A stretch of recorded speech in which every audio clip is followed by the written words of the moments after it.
आज के लेक्चर में हम स्टार्ट करेंगे motion of centre of mass. Previous lectures में हमने क्या स्टडी किया था? फर्स्ट लेक्चर में हमने स्टडी किया मोशन के बारे में कि बॉडी मोशन करती है, उसको अच्छे से समझने के लिए हमने सेंटर ऑफ मास का कॉन्सेप्ट लिया। सेकेंड लेक्चर में हमने स्टडी किया कि जो सेंटर ऑफ मास होता है उसके पोजीशन कोऑर्डिनेट हम कैसे कैलकुलेट करेंगे। आज के लेक्चर में हम देखते हैं मोशन ऑफ सेंटर ऑफ मास कैसे कैलकुलेट करते हैं।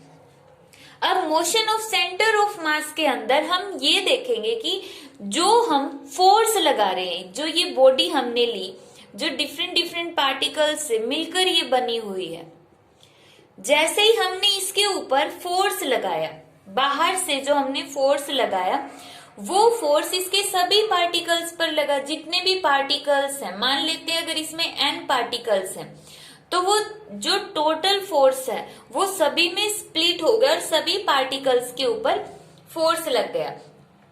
अब उस फोर्स की वजह से ये बॉडी मूव करेगी, मतलब कि पूरा का पूरे सारे के सारे पार्टिकल्स मूव करेंगे।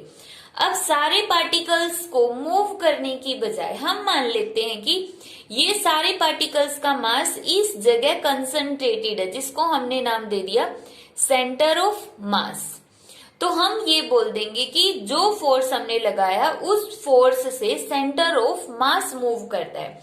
मींस जो हम फोर्स लगा रहे हैं एक्चुअल में वो कहां पर लग रहा है? सारे पार्टिकल्स पर। तो इसको समझने के लिए, मोशन को समझने के लिए हमने मान लिया कि ये जो फोर्स लग रहा है सेंटर ऑफ मास पर लग रहा है और इसकी वजह से सेंटर ऑफ मास मूव कर रहा है।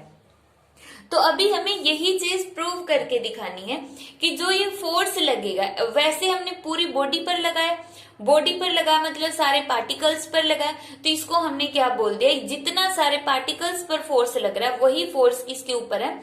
सेंटर ऑफ मास पर लग रहा है, उन सभी का टोटल। अब यही चीज हमें मोशन ऑफ सेंटर ऑफ मास में प्रूव करके दिखानी है।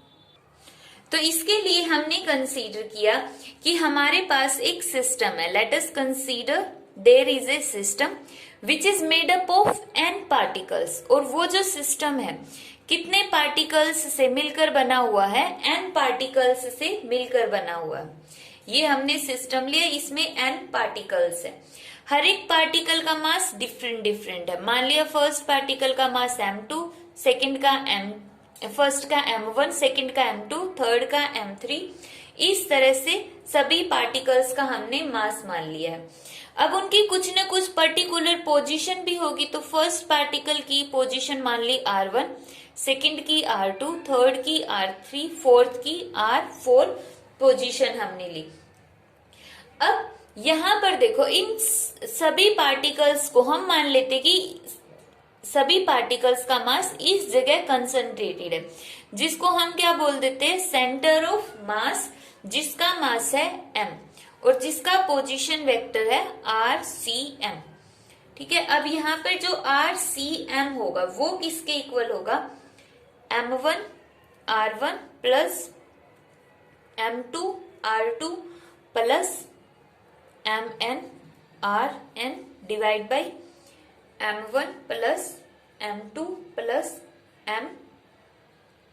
सभी पार्टिकल्स के मास को अगर हम ऐड कर देते हैं वो किसके इक्वल हो जाता है? पूरी बॉडी का मास। और हमने माना है कि पूरी बॉडी का मास कहां पर कंसंट्रेटेड है? उसके सेंटर ऑफ मास के ऊपर। इसलिए सभी पार्टिकल का मास किसके इक्वल हो गया? सेंटर ऑफ मास के इक्वल, कैपिटल M के इक्वल। M को लेफ्ट हैंड साइड में ले जाओ, तो यहां से m RCM किसके इक्वल आ गया? m1 r1 plus m2 r2 plus mn rn। इस तरह से ये हमने ये निकाल लिया। अब यहां पर हम क्या करेंगे? डिफ्रेंशिएट कर देंगे, डिफ्रेंशिएटिंग बोथ साइड, डिफ्रेंशिएटिंग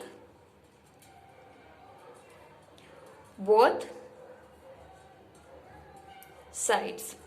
दोनों साइड्स हम डिफ्रेंशिएट करेंगे। मास तो कांस्टेंट है, तो डिफ्रेंशिएशन होगा पोजीशन वेक्टर का, is equal to m1 dr1 divide by dt plus m2 dr2 divide by dt plus mn drn divide by dt।